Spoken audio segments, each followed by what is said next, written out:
The third reason why people serve is because as they have served, they recognized an immeasurable personal satisfaction by doing it. They like the way it feels to know the work that they've done has truly improved the conditions of the person that they have helped. Why serve? Okay, risk-taking, mission, and service. We need to define some words as well. Let's start with service. What is service? As we think about it, and as it's written in these 5 practices, service is something that's inner-directed. Service is the voluntary impulse to help the organization of which you're a part. In our case, it would be First Presbyterian Church, Geneseo. To serve on a session, or the deacons, or a group, or a committee, or to come back on a Sunday afternoon and do some repair in the life that need to be done in the building for our congregation. That's service. Think of service as inward directed.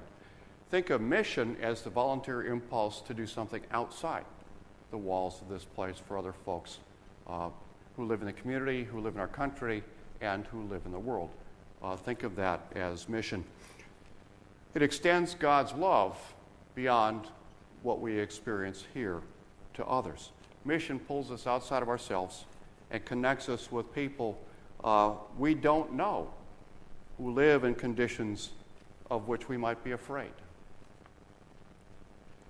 I like what Frederick Buechner, who's a Presbyterian pastor and writer, has said.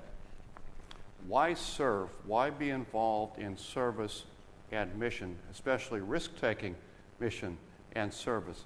Frederick Buechner says, God's call to service and mission is the place where your deep gladness and the world's deep hunger meet. I like that. It takes what we're passionate about and it connects it to a need out there in the community. And that connection is made when you recognize God's call to use your gifts, your time, talent, and treasures in a way that meets a concrete situation. You know, as I think of my own life, maybe this will help you think of yours. I don't know why my passion seems to be connected with housing and why Rebuilding Together is the means to do that. I don't know why. I didn't grow up in substandard housing. Yes, I grew up in an old house that always needed work, but I don't know why. Perhaps it's because I always lived in a home that was nice, and I recognize that not everybody does. My passion is connected with the deep need of folks here in the community and around our country and around the world. If you go to the Rebuilding Together website, by the way, rebuildingtogether.org, you can see what 1,000 volunteers are doing in New Orleans this week. They have spent this past week from last Monday through today, I think, rehabbing 50 homes in the Gentilly neighborhood in New Orleans. That is absolutely amazing. And you can see videos of what they did every day, and it is truly amazing. You know, maybe you don't know why your passion is connected with a need, but you don't really need to know, other than that you're answering God's call to risk-taking mission and service when your greatest passion meets some of the world's deepest needs. So let's put it all together. Let's outline it. What is the practice of risk-taking mission and service? Let's say, first of all, it's whatever pushes you out of your comfort zone. Let's start there.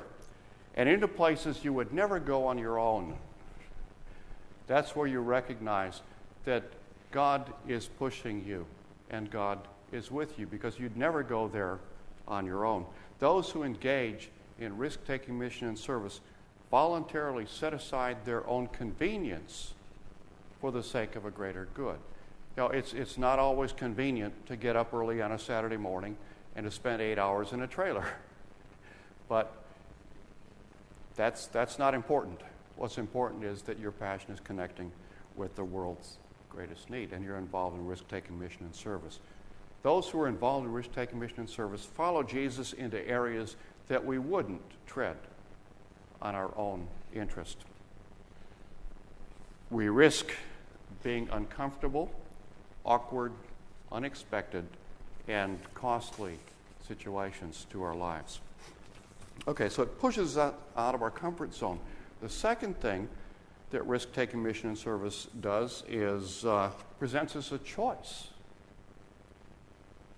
You know, it's not, if we pay attention to our natural tendencies, we want to move away from these kinds of situations. We want to avoid the pain. We want to deny that the problem exists. We want to turn the other way. We want to be pulled towards safety. We don't want to be engaged with anything that's fearful or anxiety-producing. We want to live in a predictable world, a safe world. But risk-taking mission and service puts in front of us a choice. Do we follow our natural tendencies, or do we answer God's call? If we listen deep inside of ourselves, we discover that something or someone draws us toward suffering, for example. If we're following the path of Jesus, we're compelled toward pain with a desire to help. God's call moves Jesus' disciples toward people in distress.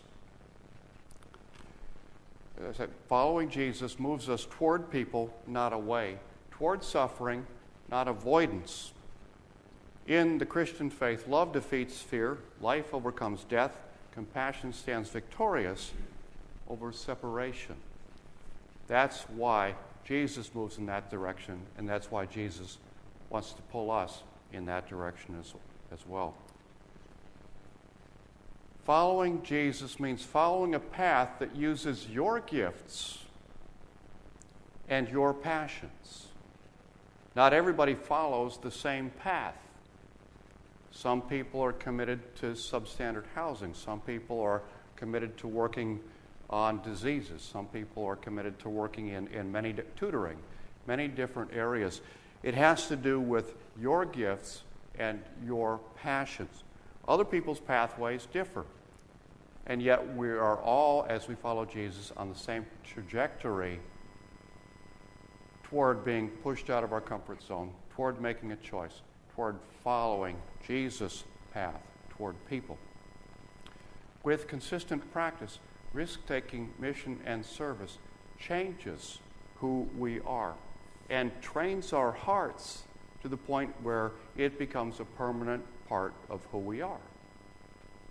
That's the goal of a practice, so that it ultimately changes who we are into a person that God wants us to be. Risk-taking mission and service changes our lives as we do ministry. It changes the lives of other people as we do mission with them, and it changes the world as we're directly involved in God's work in God's world, a work that makes all things new. No, it's never too late. It's never too late. You can start anywhere, and you can start at any time.